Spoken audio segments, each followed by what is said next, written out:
നമ്മുടെ രാജ്യത്തിൻ്റെ തലവര മാറുന്നു. ഇന്ത്യയിലെ ആദ്യത്തെ ഏറ്റവും വലിയ സ്വകാര്യ സ്വർണ്ണഖനി ആന്ധ്രാപ്രദേശിലെ കുർണൂർ ജില്ലയിലെ യോനഗിരിയിൽ പ്രവർത്തനം ആരംഭിച്ചു. കഴിഞ്ഞ ദിവസം ആന്ധ്ര മുഖ്യമന്ത്രി എൻ ചന്ദ്രബാബു നായിഡു സ്വർണ്ണഖനി പദ്ധതിയുടെ ഔദ്യോഗിക ഉദ്ഘാടനം നിർവഹിച്ചു. തമിഴ്നാട്ടിലെ ത്രിവേണി എർത്ത് മൂവേഴ്സും അതുപോലെ കർണാടകയിലെ ജിയോ മൈസൂർ സർവീസും ചേർന്ന് 405 കോടി രൂപയുടെ നിക്ഷേപം നടത്തിയാണ് ഈ ഖനന പദ്ധതി നടപ്പിലാക്കുന്നത്. Geo Mysore services India private limited Deccan gold മൈൻസുമായി ചേർന്നാണ് പ്രവർത്തിക്കുന്നത്. സ്വർണം ഖനനം ചെയ്യുന്നതും വേർതിരിച്ചെടുക്കുന്നതും മുതൽ ബാറുകളാക്കി വിപണിയിൽ എത്തിക്കുന്നത് വരെയുള്ള എല്ലാ ജോലികളും യോനഗിരിയിൽ തന്നെയാണ് നടക്കുന്നത്. സ്വർണത്തിൻ്റെ ആഭ്യന്തര ഉൽപ്പാദനം വർദ്ധിപ്പിക്കുക എന്നതാണ് പ്രധാന ലക്ഷ്യം. ഈ പദ്ധതിയിലൂടെ പ്രതിവർഷം 900 കിലോഗ്രാം സ്വർണം ഉൽപ്പാദിപ്പിക്കാനാണ് ഉദ്ദേശിക്കുന്നത്. അങ്ങനെയാണ് കമ്പനിയുടെ തീരുമാനം.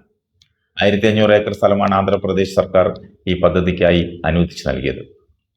ആദ്യഘട്ടത്തിൽ 600 ഏക്കറിലാണ് ഖനനം നടക്കുന്നത്. സ്വർണ്ണ പദ്ധതി നടക്കുന്നതിൻ്റെ ഭാഗമായി യോനഗിരി ഗ്രാമത്തെ സംസ്ഥാന മന്ത്രിസഭ സ്വർണ്ണഗിരി എന്ന് പുനർനാമകരണം ചെയ്തു കഴിഞ്ഞു.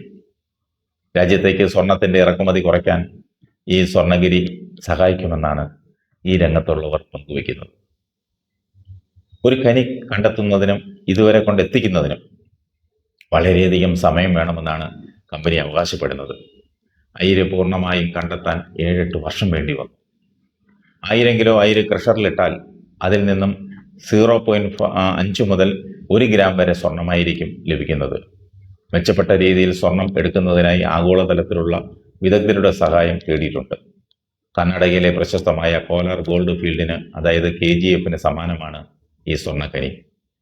ലോകത്തിലെ ഏറ്റവും ആഴമേറിയ ഖനികളിലൊന്നാണ് KGF. 120 വർഷത്തിനിടെ ഏകദേശം 800 മുതൽ 900 ടൺ സ്വർണം ഇവിടെ നിന്നും കുഴിച്ചെടുത്തിട്ടുണ്ട്. അയിര് ശേഖരം കുറഞ്ഞതോടെയാണ് ഇതിൻ്റെ പ്രവർത്തനം നിലച്ചത്. ഇപ്പോൾ സ്വർണ്ണഗിരിയാണ് ഈ സ്ഥാനം പിടിച്ചിരിക്കുന്നത്. KGF ആഴത്തിലുള്ള ഭൂഗർഭ ഖനനത്തെയാണ് ആശ്രയിച്ചിരുന്നെങ്കിൽ അതിൽ നിന്നും വ്യത്യസ്തമായി ഉപരിതലത്തിൽ നിന്നാണ് ഇവിടെ സ്വർണം അടങ്ങിയിരിക്കുന്ന അയിര് വേർതിരിച്ചെടുക്കുന്നത്. ആദ്യ വർഷത്തിൽ ഏകദേശം 400 കിലോഗ്രാം സ്വർണം ഉൽപ്പാദിപ്പിക്കാൻ കഴിയുമെന്നാണ് കമ്പനി പ്രതീക്ഷിക്കുന്നത്. രണ്ടാം വർഷത്തിൽ 900 കിലോഗ്രാം സ്വർണമായി ഇതിനെ ഉയർത്തും. കാലക്രമേണ 2 ടൺ സ്വർണം വരെ വർഷത്തിൽ ഉൽപ്പാദിപ്പിക്കാമെന്നും സർക്കാർ പ്രതീക്ഷിക്കുന്നു. ഏകദേശം 700 പേർക്ക് പദ്ധതിയിലൂടെ തൊഴിൽ ലഭിക്കും. ഉൽപ്പാദിപ്പിക്കുന്ന സ്വർണത്തിൻ്റെ മൂല്യത്തിൻ്റെ 4% സർക്കാരിന് റോയൽറ്റി ലഭിക്കും. നിലവിലെ കണക്കുകൾ പ്രകാരം 400 കിലോഗ്രാം സ്വർണം ഒരു വർഷം ഉൽപ്പാദിപ്പിക്കുമ്പോൾ ഏകദേശം 57 കോടി രൂപ സർക്കാരിന് റോയൽറ്റി ലഭിക്കുമെന്നാണ് പ്രതീക്ഷിക്കുന്നത്. ഉൽപ്പാദനം 900 കിലോഗ്രാം എത്തുമ്പോൾ സർക്കാരിന് ഏകദേശം 144 കോടി രൂപ ലഭിക്കും.